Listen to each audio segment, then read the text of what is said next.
Video like जरूर कर लीजिए और ऐसे वीडियो लगातार फ्री में पाने के लिए चैनल को तुरंत सब्सक्राइब कर लीजिए और बेल आइकन को जरूर टैप कर लीजिए ताकि आगे भी सारे वीडियो आपको मिलते रहे। यूट्यूब में फॉलो करते हैं तो प्लीज ये वाला फ्री टेलीग्राम चैनल जरूर ज्वाइन कर लीजिएगा। सारे नोटिफिकेशन सारे अपडेट यहीं पे आते हैं, ध्यान रखिए। तो स्वागत है आपका यूपीपीएससी बेस्ट ऑनलाइन कोचिंग के इस यूट्यूब चैनल पर। आज की इस वीडियो में हम लोग संविधान के भाग 3 मौलिक अधिकार के अनुच्छेद 20 और उससे आगे के बारे में समझेंगे। इससे पहले की वीडियोस में हम लोगों ने 20 के पहले से जितने भी अनुच्छेद हैं सबके बारे में विस्तार से समझ रखा है। अगर आपने उन वीडियोस को नहीं देखा है तो आप प्लेलिस्ट में जाकर जरूर देखिएगा। यह सीरीज सभी प्रकार के प्रतियोगी परीक्षाओं के लिए अत्यंत महत्वपूर्ण है। अगर आप यूपीएसआई या आरओ जैसे एग्जाम की तैयारी कर रहे हैं तो आपके लिए रामबाण साबित हो सकता है। चलिए दोस्तों, अब बढ़ते हैं आज के इस इंटरेस्टिंग सेशन की ओर। इससे पहले कुछ ज़रूरी सूचनाएं। अगर आप टीम के पेड कोर्सेज को ज्वाइन करना चाहते हैं किसी भी एग्जाम के कंप्लीट प्रिपरेशन के लिए, तो नीचे स्क्रीन पर दिख रहे किसी भी नंबर पर आप कॉल या व्हाट्सएप कर जानकारी प्राप्त कर सकते हैं।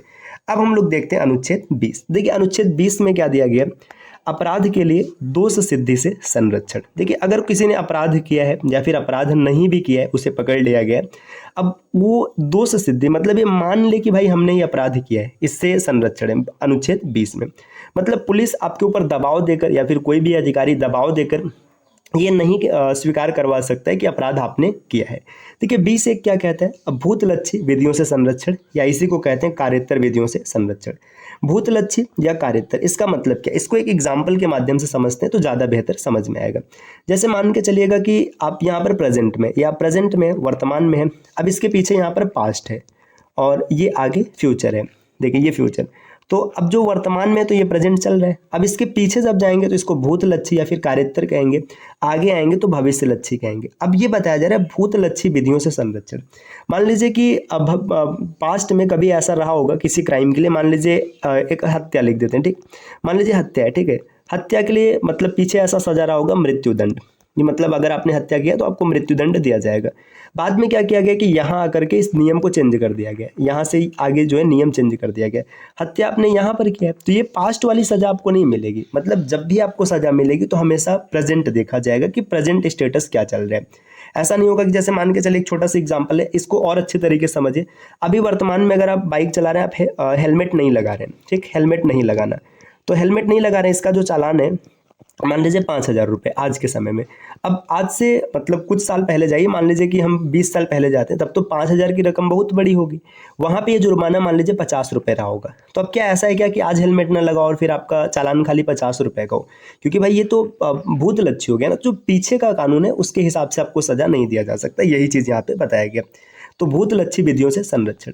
20(2) ये कहता है दोहरे दंड से संरक्षण, मतलब एक गुनाह के लिए आपको 2 बार दंड नहीं दिया जा सकता। मान लीजिए आपने चोरी किया है ना, और चोरी के लिए जो भी सजा है, मतलब मान जो भी सजा दिया जाता है XYZ, आपको एक सजा मिला, अब आपने इस सजा का भुगतान कर लिया, इसके बाद फिर से इस चोरी के लिए आपको दोबारा से सजा नहीं मिलेगा, एक दंड के लिए एक बार ही सजा मिलेगा।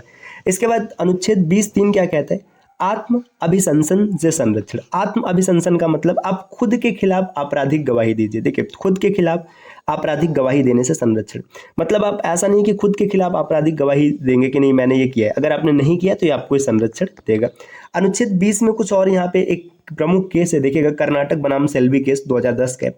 कोर्ट के आदेश के बिना police narcotics, polygraph, gene printing नहीं कर सकती। देखिए नारकोटिक्स आपको पता है, नार्को टेस्ट होता है, पॉलीग्राफ ये झूठ पकड़ने का एक टेस्ट होता है, जीन प्रिंटिंग ये सब नहीं कर सकती। हाँ DNA फिंगर प्रिंटिंग किया जा सकता है, ये सही है, मतलब कोर्ट का आदेश लिए बिना आप DNA फिंगर प्रिंटिंग कर सकते हैं, लेकिन नारकोटिक्स और पॉलीग्राफ जैसे टेस्ट नहीं कराए जा सकते।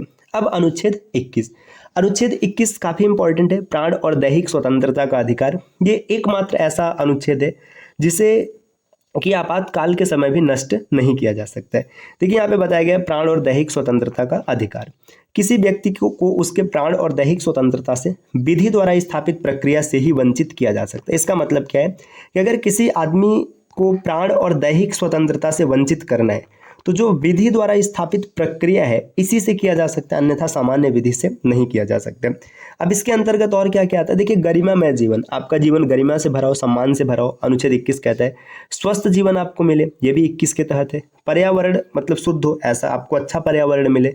एकांत में रहना, अगर आप चाहते हैं कि हम मतलब एकांत में रहेंगे, किसी से बात नहीं करेंगे, राइट टू प्राइवेसी, ये भी अनुच्छेद 21 में है। विदेश यात्रा, विदेश जाने की बात है, ये भी यही इसी में है। विदेश यात्रा का अधिकार यहाँ पे 2 बार हो गया, गलती से माफ कीजिएगा। तो विदेश यात्रा का अधिकार अनुच्छेद 21 में दिया गया। अब एक केस यहाँ पर बड़ा फेमस है, AK गोपालन वर्सेस मद्रास राज्य। 1950 में ये केस हुआ था। यहीं पर बताया गया कि विधि द्वारा स्थापित प्रक्रिया के माध्यम से ही अनुच्छेद 21 पर कानून बनाया जा सकता है। अब विधि द्वारा स्थापित प्रक्रिया का मतलब पता है, जो लॉ है, लॉ एंड ऑर्डर, इसको मेंटेन करते हुए, मतलब लॉ को मेंटेन करते हुए कोई नियम बनेगा, वही आपको अनुच्छेद 21 से वंचित कर सकता है। देखिए, Maneka Gandhi versus Union of India case, विधि द्वारा स्थापित प्रक्रिया के माध्यम से कानून बनाया जा सकता है, एक बार इस बात को दोहराया गया।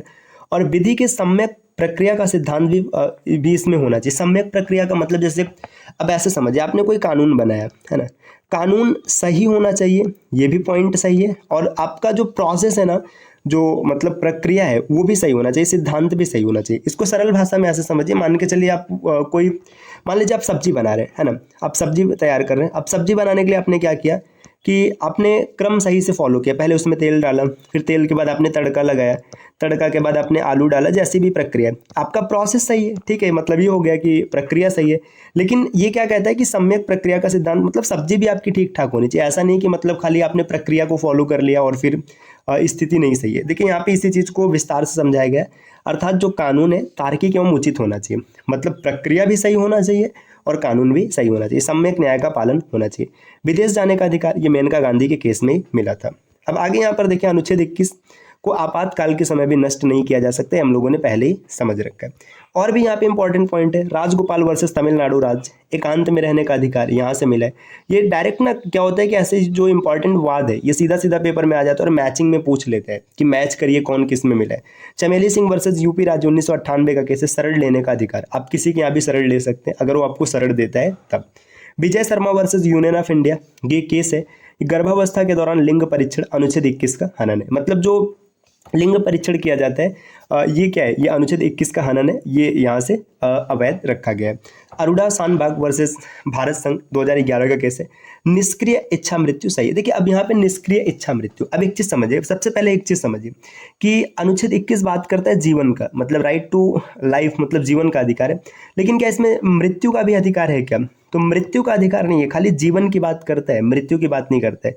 अब अरोड़ा शानबाग वर्सेस भारत संघ 2011 में केस हुआ, इसमें बताया गया कि निष्क्रिय इच्छा मृत्यु सही है। तो आपको ये पता होना चाहिए कि निष्क्रिय इच्छा मृत्यु क्या है। देखिए, यहाँ पर इसको बताया गया। देखिए, इच्छा मृत्यु 2 प्रकार की है, एक सक्रिय और एक निष्क्रिय। सक्रिय का मतलब, जैसे मान लीजिए कोई व्यक्ति बीमारी से पीड़ित है और वो चाहता है कि उसे जहर का इंजेक्शन लगा दिया जाए और उसकी मृत्यु हो जाए, तो आप ये नहीं कर सकते, भारत में ये नहीं है, मतलब आप उसे जहर का इंजेक्शन लगा के नहीं मार सकते। और निष्क्रिय इच्छा मृत्यु क्या है? देखिए, बीमारी से पीड़ित है परंतु जहर की सुई से नहीं मारना, दवा पानी रोक देना। अब ऐसे समझिए ना कि एक आदमी है जो एकदम पीड़ित है, अब वो दवा पानी दिया जाएगा तभी चल पाएगा, अन्यथा चल नहीं पाएगा। अब मारने का 2 तरीका है, या तो फिर भाई उसे इंजेक्शन लगा दो, या फिर मतलब जहर का टैबलेट खिला दो, वो मर जाएगा, इंजेक्शन, है ना। या फिर दूसरा तरीका क्या है कि आप उसे मतलब उसका दवाई ही देना बंद कर दो, तब भी मर जाएगा। तो यही निष्क्रिय इच्छा मृत्यु है, आप दवा पानी रोक दीजिए, मर जाएगा। ये भारत में सही है। अनुच्छेद 21A, इसमें देखिए क्या क्या कहा गया कि 6 से 14 वर्ष के बच्चों के लिए निःशुल्क शिक्षा होगा। ये 86वें संविधान संशोधन द्वारा 2002 में छोड़ा गया। राइट टू एजुकेशन, ये याद रखिएगा, अनुच्छेद 21A में 2009 में एक्ट बना है और 1 अप्रैल 2010 से लागू है। उन्नी कृष्णन का केस है, इसी में हमें राइट टू एजुकेशन प्राप्त है। तो दोस्तों, ये अनुच्छेद 21 के बारे में हम लोगों ने विस्तार से समझ लिया। अब अगली वीडियो में हम लोग अनुच्छेद 22 से आगे बढ़ेंगे। ये छोटी सी क्लास आपको कैसी लगी कमेंट करके ज़रूर बताइएगा। और अगर आप किसी भी एग्जाम की कंप्लीट प्रिपरेशन करना चाहते हैं तो आप टीम के पेड कोर्सेज को ज्वाइन कर सकते हैं, जिसके लिए नीचे स्क्रीन पर दिख रहे किसी भी नंबर पर आप कॉल या व्हाट्सएप कर जानकारी प्राप्त कर सकते हैं।